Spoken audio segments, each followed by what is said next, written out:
আসসালামু আলাইকুম ওয়া রাহমাতুল্লাহ। না, সালাম পৌঁছে নাই। লিল্লাহি তাকবীর, লিল্লাহি তাকবীর। এবার সালাম পৌঁছবে। আসসালামু আলাইকুম ওয়া রাহমাতুল্লাহ।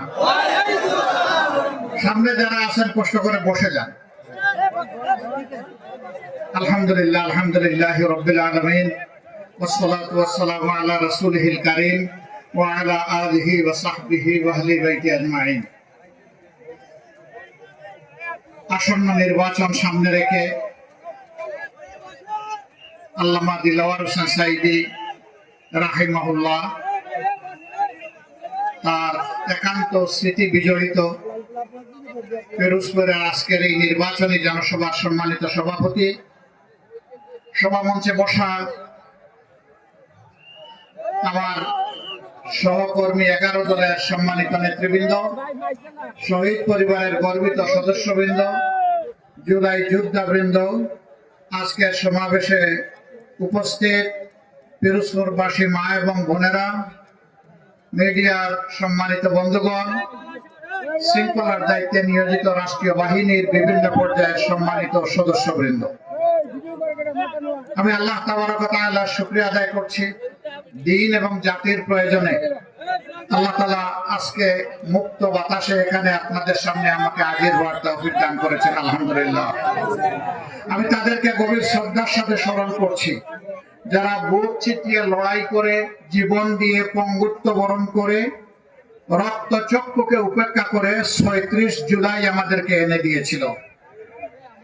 যারা জীবন দিয়ে চলে গেছে, আল্লাহ তাআলা তাদেরকে শহীদ হিসাবে কবুল করুন। যারা আহত পঙ্গুত্ব বরণ করেছে, আল্লাহ তাআলা তাদের সাথী সঙ্গী হয়ে তাদেরকে সুস্থতার নিয়ামত দান করুন। প্রিয় পিরোজপুরবাসী, আগামী 12 তারিখের এই নির্বাচন অতীতের 12টা নির্বাচনের মতো কোনো নির্বাচন নয়। এই নির্বাচন সম্পূর্ণ ভিন্ন একটি নির্বাচন।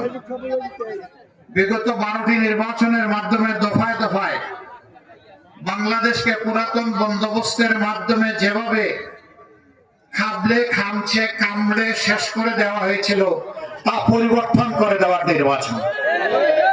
নতুন বাংলাদেশ জাগিয়ে তোলার নির্বাচন, 37 যোদ্ধাদেরকে সম্মান করার নির্বাচন, যুব সমাজের আকাঙ্ক্ষা পূরণের নির্বাচন, আমাদের মা বোনদের গর্বের প্রশান্তির ইজ্জতের নিরাপত্তার বাংলাদেশের নির্বাচন, শিশুর জন্য বেড়ে ওঠার নির্বাচন, শিশুর স্বপ্ন বাস্তবায়নের নির্বাচন, এদেশে কামার কুমার তাঁতি মুঠে মাঝি শ্রমিক কৃষক সকলের স্বপ্ন বাস্তবায়নের নির্বাচন। জিজ্ঞাসা করবেন, এর আগে তাদের স্বপ্ন বাস্তবায়ন হয় নাই? না, হয় নাই।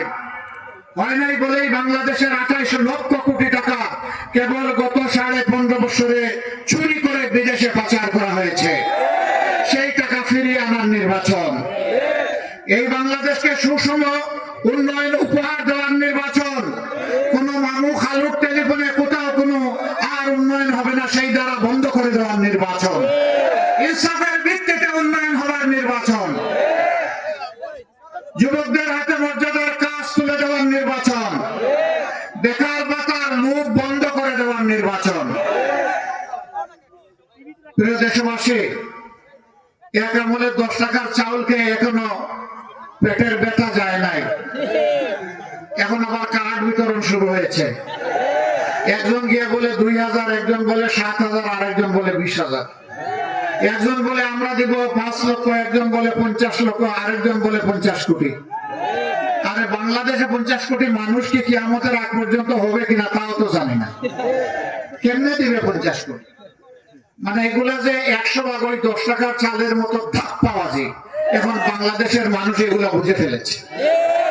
এখন মা বোনদের কাছে কার্ড নিয়ে যায়, রাখো তোমার কার্ড, আমি তোমার কার্ডের সাথে নাই। মা বোনরা বলে, যাদের হাতে আমাদের ইজ্জতের নিরাপত্তা নাই, আমার সন্তানের জীবনের নিরাপত্তা নাই, আমার ছেলে মেয়েদের বেঁচে থাকার অধিকার নাই, তাদের এই কার্ডের আমাদের কোনো প্রয়োজন নাই। আজকে বাংলাদেশের বিভিন্ন জায়গায় আপনারা দেখেছেন, বড় আফসোস, আমাদের মা বোনদেরকে একটা দলের লোকেরা বিভিন্ন ভাবে অপমান করে। এদেশ মুসলমানের দেশ, এই দেশে হেজাব পরা এবং মেকআপ পরাকে নিষেধ, অপরাধ নাকি আল্লাহর বিধান?